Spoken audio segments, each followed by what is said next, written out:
तो हेलो दोस्तों, इस वीडियो में हम लोग मेरे ऐसे 17वीं बीपीएससी मेंस के ऐसे के क्वेश्चन को देखेंगे, जिसमें से कि 3 ऐसे हमें मिलते हैं, खंड 1, खंड 2 और खंड 3, जिसमें से मैं आज खंड 1 के ऐसे को इस वीडियो में बताऊंगा कि मैंने उस ऐसे को कैसे लिखा है।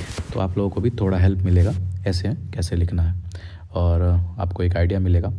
तो मैंने जो इन चार ऐसे पूछे गए हैं, जिसमें समकालीन विश्व परिप्रेक्ष्य में भारत की महत्ता, देश के विकास और सूचना एवं प्रौद्योगिकी, पर्यावरण असंतुलन सृष्टि का विनाशक है और भूमि संरक्षण और जैविक खेती।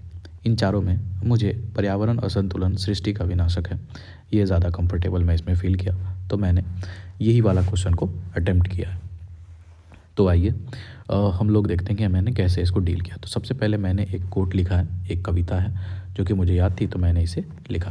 ये कविता है कि क्या स्वच्छ जल रह जाएगा सिर्फ नारियल में और बांस की खोल में स्वच्छ हवा। क्या एक दिन ऐसा सच में होगा कि चिड़ियों को सुबह का पता नहीं चलेगा। उक्त पंक्तियाँ संदर्भित करती हैं उस भविष्य को जो पर्यावरण असंतुलन के कारण घटित होगा। मनुष्य यह भूल गया है कि प्रकृति ने ही उसे जन्म दिया है, लेकिन वह प्रकृति से ही खिलवाड़ कर रहा है, खिलवाड़ कर आज अपने अंत को करीब बुला रहा है। 1970 के दशक तक यह मिथ्या मात्र थी कि मनुष्य की तकनीकी एवं प्रौद्योगिकी विकास से पर्यावरण असंतुलन भी हो सकता है, परंतु 1980 के दशक में पर्यावरणविद रचेल कार्लसन ने अपनी पुस्तक द साइलेंट स्प्रिंग में यह लिखा कि तीव्र मानव विकास एवं प्रौद्योगिकी से के कारण पर्यावरण असंतुलित हो रहा है। उसके बाद पश्चिमी देशों ने शिक्षा एवं अनुसंधान के क्षेत्र में पर्यावरण विज्ञान को विषय के रूप में स्वीकार किया, किंतु तब तक बहुत देर हो चुकी थी। तत्पश्चात 1986 में सर्वप्रथम ओजोन छिद्र का पता चला और यह सिद्ध हुआ कि पर्यावरण असंतुलन मानव विनाश का कारण बन सकता है। भारतीय परिप्रेक्ष्य में देखा जाए तो पश्चिमी देशों की तुलना में कई हजार वर्षों पहले हमने यह माना कि प्रकृति तथा पर्यावरण हमारे लिए पूजनीय है। इसका प्रमाण प्राचीन इतिहास से लेकर वर्तमान तक हमें दृष्टिगत होता है। पुरातन काल में आर्यों द्वारा प्रकृति की हर तत्व की पूजा करने की जाती थी, जैसे पहाड़ पूजा, नदियों की पूजा, सूर्य पूजा, तथा दक्षिण के सम्राट नोडियन ने समुद्र पूजा की भी शुरुआत की थी। हमारे देश में नदियों को माँ कहकर पुकारा जाता है। छठ पर्व के शुभ अवसर पर गंगा मैया की पूजा होती है। इससे यह प्रमाणित होता है कि भारतीय संस्कृति में पर्यावरण एवं प्रकृति सदा ही पूजनीय रही है, परंतु आधुनिक युग के प्रारंभ में अपने साथ विज्ञान जैसा वरदान लाया तो दूसरी ओर औद्योगिकीकरण जैसा अभिशाप भी लाया। यूरोप में औद्योगिकीकरण दो धारी तलवार साबित हुई तथा पर्यावरण को बहुत नुकसान पहुंचाया। इस क्षेत्र में अमेरिका, इंग्लैंड तथा जर्मनी ने औद्योगिकीकरण के फलस्वरूप खुद की तरक्की तो कर ली, परंतु इससे जो पर्यावरण असंतुलन हुआ उससे खुद को किनारे कर लिया।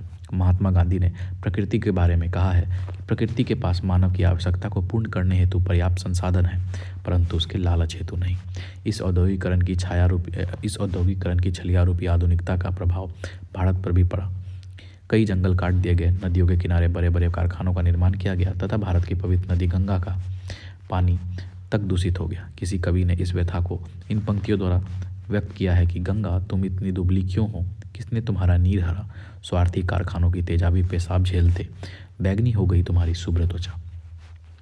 हाल ही की घटना है कि दिल्ली में वायु प्रदूषण चरम पर है। प्रतिवर्ष तापमान में वृद्धि, लगातार जंगलों की कटाई से पर्यावरण तो नष्ट हो ही रहा है, इसके साथ साथ पंछी, जीव जंतु भी विलुप्त होते जा रहे हैं। इस संदर्भ में ज्यों जाकर रूसो की विचारधारा काफ़ी प्रासंगिक प्रतीत होती है कि विज्ञान एक छल है जो मनुष्य को उसके प्राकृतिक गुणों से दूर करता है।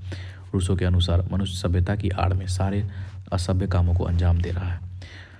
पर्यावरण का असंतुलन के परिणाम स्वरूप ओजोन छिद्र, तापमान प्रतिवर्ष 1.5 डिग्री सेल्सियस की वृद्धि, समुद्र में प्रवाल विरंजन, मैंग्रोव वनों की क्षति तथा दावानल, हाल ही में अमेजन तथा लॉस एंजल्स में लगी आग, ये आम घटनाएं बन चुकी हैं। भारत में हाल ही में तेलंगाना में 400 एकड़ वनों की कटाई को लेकर लोगों का विरोध प्रदर्शन हुआ। पर्यावरण असंतुलन को रोकने के लिए सभी स्तरों पर प्रयास वांछनीय है। भारत में इसके लिए कई प्रयास किए गए हैं। सुंदरलाल बहुगुणा के चिपको आंदोलन से लेकर मेधा पाटेकर का नर्मदा बचाओ, केरल का अपिक्को आंदोलन कुछ प्रमुख प्रयास हैं। भारत की सरकार ने भी नमामि गंगे जैसे कार्यक्रम के तहत गंगा की सफाई का कदम उठाया है। वैश्विक तथा बड़े मंचों पर भी पर्यावरण संतुलन हेतु जलवायु परिवर्तन से निपटने हेतु अब उपाय किए जा रहे हैं। पेरिस समझौते के तहत लाइफ मिशन एवं कोल फेस डाउन कार्यक्रम तथा जीवाश्म ईंधनों के प्रयोग पर भी जोर दिया गया है। भारत द्वारा वैश्विक स्तर पर सौर ऊर्जा हेतु ISA अंतर्राष्ट्रीय सौर गठबंधन की शुरुआत 2015 में फ्रांस के सहयोग से की गई, जिसमें 2030 तक 1000 गीगावाट सौर ऊर्जा का उत्पादन का लक्ष्य रखा गया।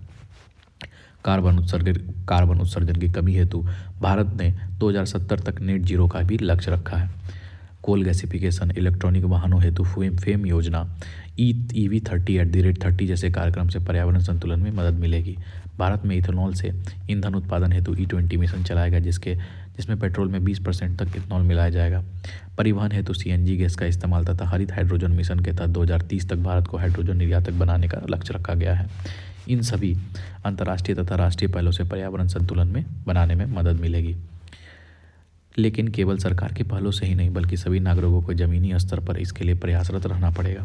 जैसे कि पॉलीथीन बैग बैन करके, अपशिष्ट कचरे का सही निपटान करके तथा जन भागीदारी को सुनिश्चित करके ही पर्यावरण को संतुलित कर सकते हैं।